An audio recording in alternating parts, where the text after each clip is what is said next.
ហេតុអីបានជាអ្នកសិល្បៈឯករាជ្យភាគច្រើនក៏សុខចិត្តបោះបង់ចោលសិល្បៈទៅធ្វើការងារតាមក្រុមហ៊ុនឬក៏ការងារតាមស្ថាប័នខ្ញុំធ្វើការងារសិល្បៈឯករាជ្យនេះអស់ជិត15ឆ្នាំមកហើយរួមផងច្រៀងផងធ្វើមាតិកាផងកាត់វីដេអូផងគ្រប់សពតែសួរថាល្បីអត់អាចធ្វើការងារសិល្បៈនេះពេញមកបានអត់វាមានកត្តាជាច្រើនដែលធ្វើឲ្យពួកយើងបោះបង់ចោលសិល្បៈហើយខ្ញុំជឿថាវាមិនមែនគ្រាន់តែរឿងលុយមួយមុខនោះទេខំប្រឹងផលិតតែអត់មានគេឯសាទរអត់មានអ្នកមើលជំនាញខ្លួនឯងមាតិការបស់ខ្លួនឯងមិនសូវចេះផ្សព្វផ្សាយពីខ្លួនឯងមិនសូវទទួលបានឱកាសនៅក្នុងវិស័យសិល្បៈផ្នត់គំនិតខុសពីស្តង់ដារឧស្សាហកម្មសិល្បៈទទួលបានការរើសអើងលើពណ៌សម្បុររូបរាងកាយសម្ផស្សលក្ខណៈកត្តាទាំងអស់នេះគឺធ្វើឲ្យពួកគាត់សម្រេចចិត្តបោះបង់ចោលសិល្បៈបើនិយាយរឿងចំណូលចំណាយវិញណាធ្វើការងារក្នុងក្រុមហ៊ុនការងារស្ថាប័នដល់ខែបើកលុយ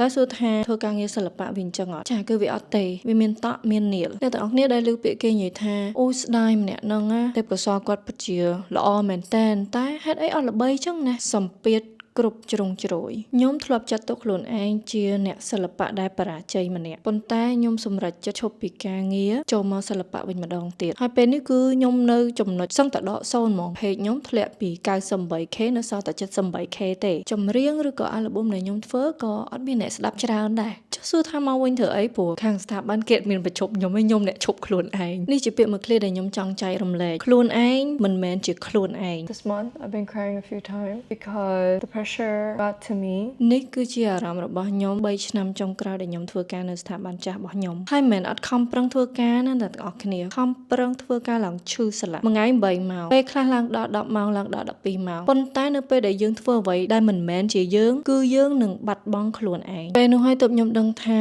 ខ្ញុំមិនអាចធ្វើការនៅនេះទៀតបានទេហើយខ្ញុំត្រូវតែផ្ដល់ឱកាសខ្លួនឯងចូលមកធ្វើសិល្បៈវិញមួយទៀតគឺដោយសារតែជំងឺសន្លាក់ស្មារបស់ខ្ញុំវាដូចដាស់សតិយើងអញ្ចឹងវាធ្វើឲ្យខ្ញុំមានសន្តានាជាមួយខ្លួនឯងច្រើនមែនតើសន្តានាដែលសំខាន់មួយដែលខ្ញុំមានមួយខ្លួនឯងនោះគឺណែប្រយ័ត្នងាប់ហើយប្រយ័ត្នអត់បានធ្វើអ្វីដែលខ្លួនឯងតែងតែចង់ធ្វើហើយខ្ញុំមកវិញនេះមិនមែនអូធ្វើទៅដឹងតែផ្ទុះហើយធ្វើទៅដឹងតែមានគេស្ដាប់ហើយខ្ញុំលុបបំបត្តិចោលទាំងអស់នៅការរំពឹងទុកខ្ពស់របស់ខ្ញុំគ្រាន់តែចង់បញ្ចេញនៅស្នាដៃច្រៀងរាំចែករំលែកនៅរឿងរ៉ាវនិងដំណើរជីវិតរបស់ខ្ញុំមួយផ្នែកទៅកាន់អ្នកទាំងអស់គ្នាខ្ញុំជឿថាការចែករំលែកវាអាចធ្វើឲ្យអ្នកដែលធ្លាប់ជួបនៅទុក្ខលំបាកដូចខ្ញុំគាត់មានអារម្មណ៍ថាមិនឯកោហើយក៏សង្ឃឹមថាខ្ញុំនឹងអាចលើកទឹកចិត្តអ្នកទាំងអស់គ្នាក៏ដូចជាខ្លួនឯងឲ្យបន្តទៅមុខទៀតខ្ញុំមានសំណួរសួរអ្នកទាំងអស់គ្នាមួយតើបំណងប្រាថ្នាអ្វីដែលអ្នកទាំងអស់គ្នាតែងតែចង់សម្រេចអាច comment ប្រាប់ខ្ញុំបានណាកុំភ្លេចជួយ like page ជួយ subscribe YouTube មើលបទចម្រៀងថ្មីដែលខ្ញុំទុំចេញផងមានចំណងជើងថាក្នុងពពកអរគុណទាំងអស់គ្នា